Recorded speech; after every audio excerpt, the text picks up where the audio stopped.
Welcome back to my channel. Maleigh of MLAartistry here today to show you how to get bangs at home. I have a tutorial that shows you like a faux bang to where you don't actually cut your bangs. Today I actually cut my bangs on camera. I originally was going to make this tutorial for those of my clients. I offer complimentary bang trims in between services because I've seen some really bad at home bangs, but obviously everyone is quarantined, which means no salon. So what I did is I actually decided to go in and cut bangs with myself so I could teach y'all how to trim up your bangs. But in the process, I also teach you how to cut bangs if this is something that you wanted to try during quarantine. I cannot believe I'm saying that. Like, these times are so different. But yes, before we dive into the tutorial, please hit the subscribe button for me and also the like button if you enjoyed this tutorial. And if for any reason you have any questions, anything is confusing, please drop it in the comment section because I really do want to help y'all on your bang journey. To begin today's bang tutorial, we are going to start with sectioning. Now, I'm going to make just a small triangular section for my bang. The deeper back you go, the thicker your bang is going to be. So if you don't know what you really want, start smaller and you can always add to it. Please do not start with a huge chunky bang, especially if this is your first time, because I just don't want y'all to end up in a bad situation. My goal is to just create a little PC bang that kind of comes down, and I'm probably going to end up like just kind of blending it into like a light face frame. I don't want it, like I said, to be too deep. Like I said, I'm going to start with this little triangle section right here for the initial bang portion. Realistically, I'll end up going to about 3/4 of my brow. So let me add a little bit more.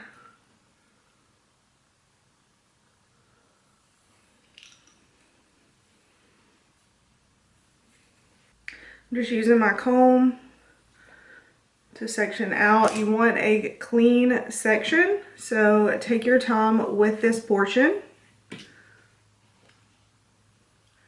All right, so I just clipped the other hair out of the way with these flat clips, and you can see my section right here.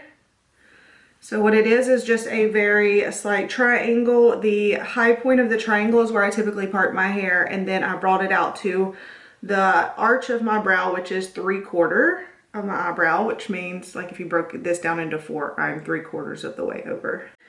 Before you start cutting your hair, I want you to blow dry this section smooth out and down as if it were already cut into a bang. Reason being, especially if you've had it parted, it's going to separate. You're going to like drop it after you cut it and look at it and be like, that doesn't look right. And you don't want to just keep taking away and taking away and taking away and then ending up with bangs up to here because you didn't know when to stop. So this is going to give us a really great foundation to kind of see how the bang is going to lay as we're cutting, so we don't make any of those mistakes. I'm taking my small square brush right here. I'm going to get it right up against my scalp, and we are going to blow dry going up to get a little bit of volume. And then I'm going to go down.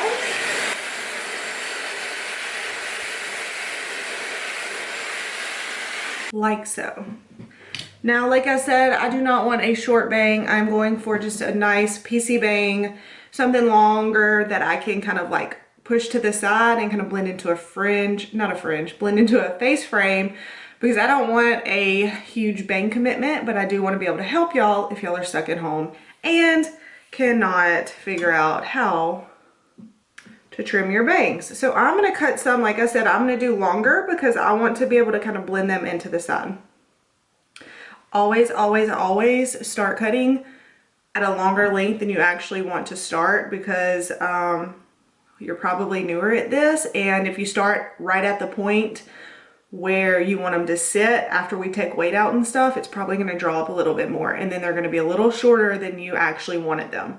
I want mine to hit like right in there, so I'm actually going to go down about a finger's worth and start right in there. Now before you start cutting, I want you to make sure that you're not pulling this all the way down like super tight against your skin. You want to keep loose fingers, because if you have cowlicks right there and you pull it too tight and you cut this all one length, when you release it, if you have a cowlick, this may pop up higher. So that piece actually would need to be longer to make it look even.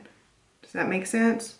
I hope so. I'm going to take my shears, I'm holding very gently, and instead of doing a blunt, I'm trying to get my fingers out of the way. Instead of doing a blunt cut, I'm actually going to like cut into it. Because when you do that super, like if I were just to cut just like that, it would be such a noticeable line, and I don't want a noticeable line. I'm gonna try to break it up. So this actually kind of helps with the process.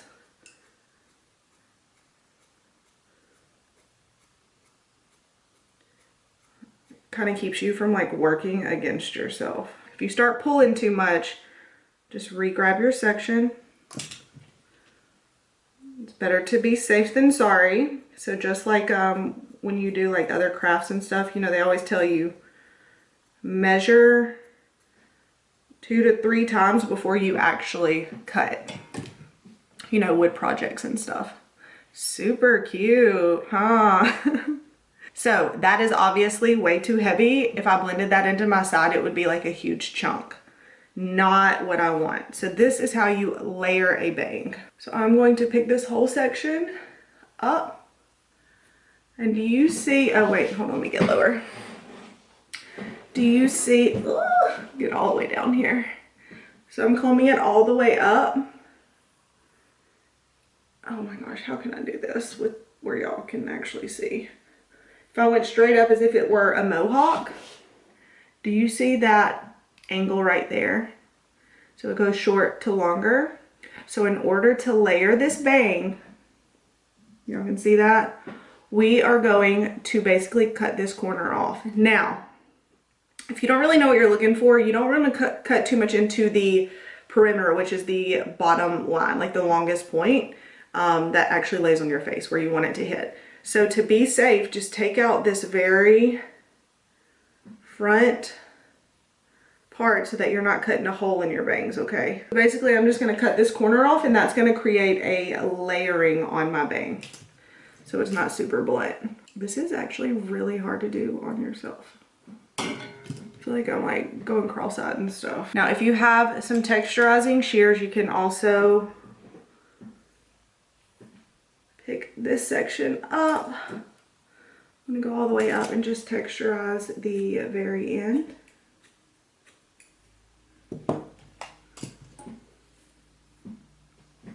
Like so. Lovely. Now, I could technically push this. Like I said, I don't want a full-on bang. I'm just trying to show y'all how to clean up your bang. So, or cut a bang if you don't have one and you want to try it during quarantine. Now, honestly, if you're going to go a full-on bang, you want it to hit right below the eyebrow typically, like just the longest pieces. And to break up this line, after you were to get it, let's say you cut it to there, you want to leave it there, but that line is too heavy and you don't have texturizing shears, you will get your section and you will literally cut up into the bang. Everyone's hairline is different. You may have one section that's going to have a little bit more hair, so it's going to cause it to look thicker. This section, if I can't really see through these, but this section looks thicker to me. So I am going to comb a nice clean comb, and then I'm going to go in and break this up a little bit more while cutting into it. So do you see how much, like how broken up that line is? That is what you want. You can also, with this long of a bang, you'll be able to push it over to the side, but it is going to hit a little blunt because it was all cut the same length. So if you're really working more towards a fringe, or your bang is grown out so far and you're kind of trying to grow them out, what you can do is you can take this, your bang, whichever way you are going to wear it. So if you're going to wear it this way, if you're trying to wear it this way, this is going to sound crazy, but you're going to take your section, you're going to over direct it all the way this way, and you would cut this corner off because when you drop it and it goes to the direction you're gonna have it, this piece is gonna be shorter and it's gonna create this nice graduated line for you going down. So let's say this is where you end up with your bang. It's growing out during quarantine. You don't know what to do with your life and you need to trim it. You're gonna make sure to section off. You're going to comb down. Remember, do not pull all the way down. You're gonna do soft hands, soft fingers. And then you are just going to go up and clean that up however much you need to. Start with a little amount because you can always go back and cut more, but you cannot put more hair on, obviously.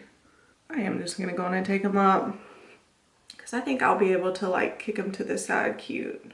We're just going to do it. I'm just going to commit. I'm in quarantine. Ain't nobody seeing me anyways.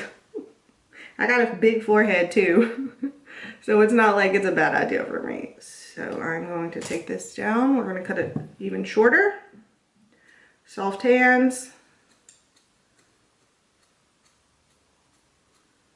Get a better grip before I proceed. Yeah, I think I'm going to like that better. So now I cut the length off, so I've got to layer my bang. So like I said, if you are a first timer, so you do not cut into the overall length of your bang, go and pull out the very edge of your hairline. So that way you're not going to take it out and create any holes in your bang. And then I'm going to pull this up as if it were a mohawk. And I'm going to cut that corner off. Oh, I can't see. I hope I'm cutting it right. I actually offer complimentary bang trim services to my clients because I do not want them at home, because I have doing that at home because I have seen some really bad at-home bangs.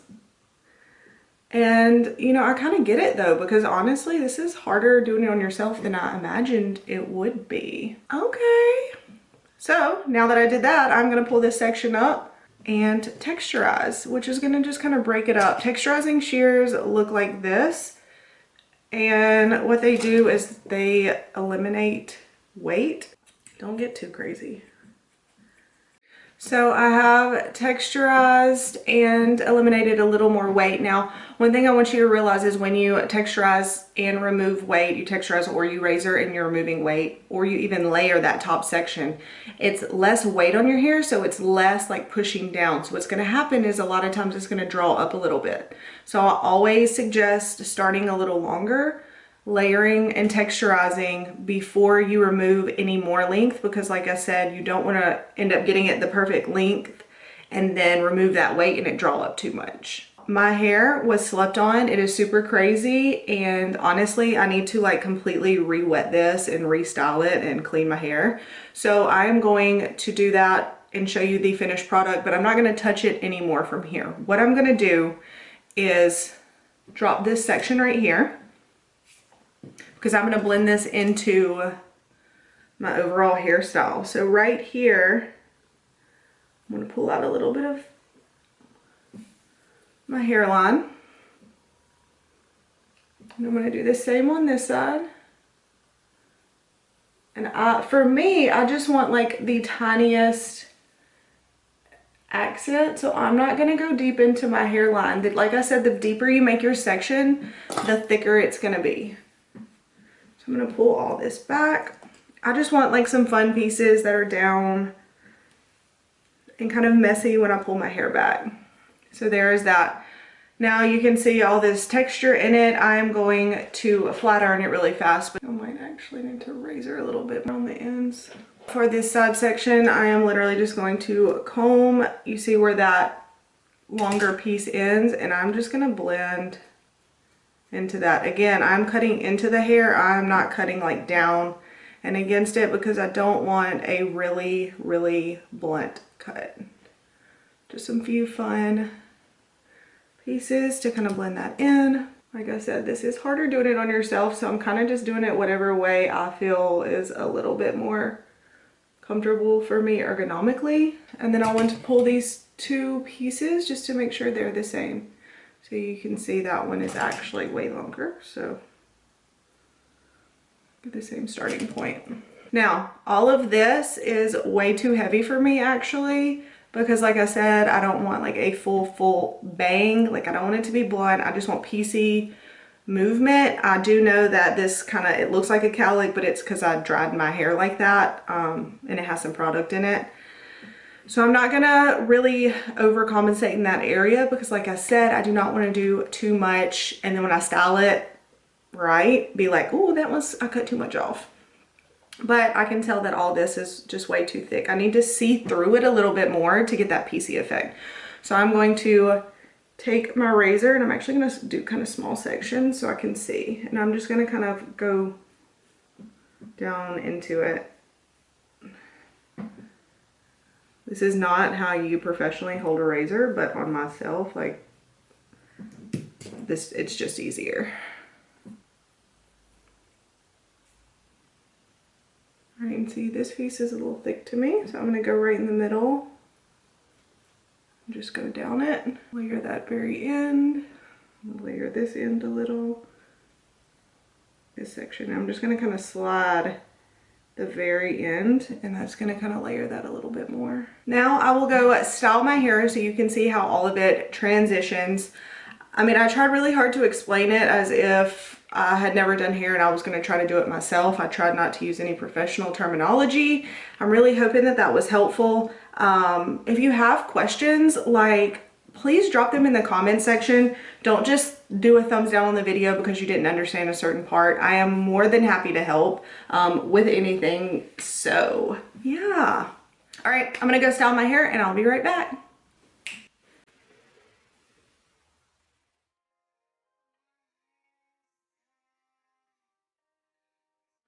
Thank you so much for sticking this tutorial out to the very end. I deeply appreciate your support and I look forward to seeing you here next time. Bye.